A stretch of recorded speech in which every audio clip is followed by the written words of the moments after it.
The first email here. This All right. is from Aaron, and he says he's 17 years old, and he's wondering if you believe that you have to eat 1 gram of protein per pound of body weight to build muscle. Now, if not, Aaron wants your advice. What do you think, Jerry? Well, you know what? A lot of the magazines, they put this in the magazines and the kids read it. They say for every pound of body weight, take 1 gram of protein, but that's incorrect. You're overworking your liver and kidneys. For every 2 pounds of body weight, you need 1 gram of protein. Don't overdo it. Take those extra protein calories and use them for carbohydrates to fuel your workout. And the bottom line is that when you get stronger, you get bigger, not when you take in more protein. It doesn't work that way. Most Americans take in twice the amount of protein they need, but they don't have too much muscle. But you have to stimulate it first before it happens.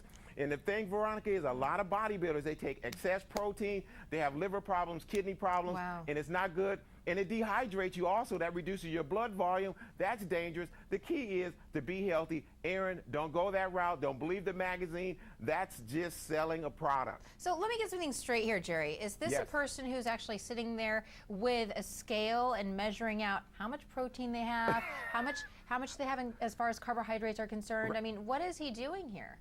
Well, he's probably just looking for something because he's reading a magazine. Because a lot of people do measure out the amount of protein. I mean, the key is whoa. Did you just say a lot of people? Because I don't know anybody who does that. I do. I know a lot of people, they know exactly how much protein they're taking in, and then they're taking amino acids, protein drinks, but then they're taking in 3 times the amount that their body actually needs. You don't need all that protein.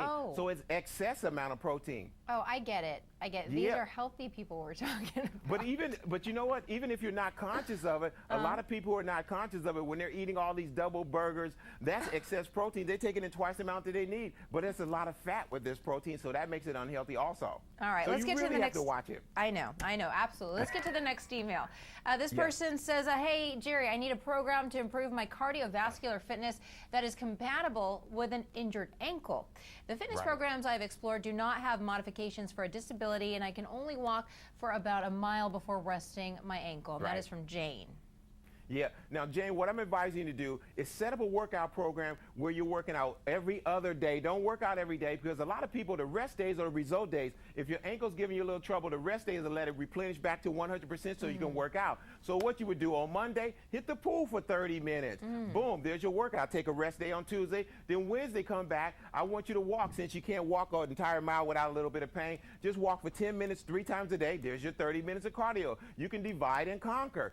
Then rest on Thursday, then Friday come back, hit the recumbent bike. You can pedal with low stress on your ankle, or there's other equipment at the gym where you could use the hand recumbent bike to exercise your cardiovascular system because the body doesn't know what piece of equipment you're using. All it's doing is using blood, oxygen, and nutrients to fuel your movement. But so you could do that. But if Jane is in pain, and she obviously is because she can only exercise for a certain amount of time, the pool actually probably is a great idea because it alleviates all that stress. Right, but still she needs to move her body because she's moving it all day, more functional fitness also. So she has to move. And what I do is, if you have an injury, I'll take you up to the point where you're getting close to it, then we stop. That's why I'm recommending that you walk for just 8 to 10 minutes, then shut it down, and do that 3 times a week with recuperation. You can ice that area to make sure it recuperates really quick. That's the way to do. Elevate it. So you rest, you ice, you elevate it, then the blood flows back to your heart, boom, it recuperates a lot quicker. So you know what, as far as exercise goes, treating injuries, that's part of exercise. If you watch sports, there's an injury every 5 minutes. Right,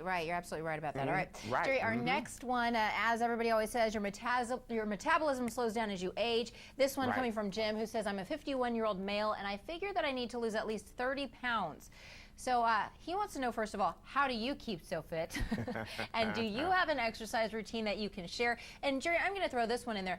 Also, we want to know about your eating habits. You're not one of those people with a scale, are you? No, I don't use a scale. What I do is, one of my big things is I go 10, 10, 10 for men. Every day, 10 pieces of fruit, 10 cups of vegetables, and 10 glasses of water. That locks in my health and my fitness because most people don't take in enough water, enough fruit and vegetables. Once you get that in, it'll fill your stomach up. You got the fiber. Then you can't overeat because your stomach is always full. Can I ask you something, Jerry? 10 glasses of water. Are you always going to the bathroom?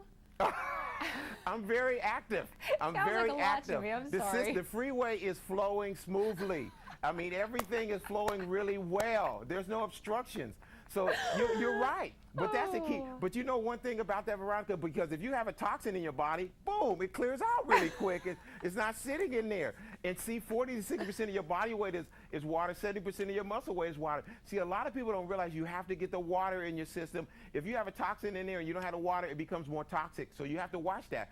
But Jim, here's what I want you to do. I want you to focus on losing 1 pound of fat a week for the next 30 weeks. And by June of 2007, boom, your waistline went from a U to a V. You're right there. And what I do personally is I don't over-exercise. If I don't feel like exercising a day, I'll take a break and rest up a little bit. But every other day with weight training, I do cardio every day, at least 30 minutes. And then I go with the nutrition, 10-10-10 for men. 8-8-8 keeps a lady looking great. That's how you kick that in. Of course you do it like that, Veronica. All right. And here's the thing, mental fitness, you gotta have the right attitude. Stop telling yourself you can't do it when you can. How do you know you can't do it? You didn't even try. Veronica, the most amazing thing is to me is when I'm in front of at a conference talking to a group of people or I'm working with a client, the biggest obstacle I have is overcoming their ability to tell them that they cannot do it. They think, I can't do it, Jerry, I can't find the time. But you can do it if you decide to do it. Make your mind up and make it happen, because you can do it. And you are 48 and you still look great. 48 and still look great.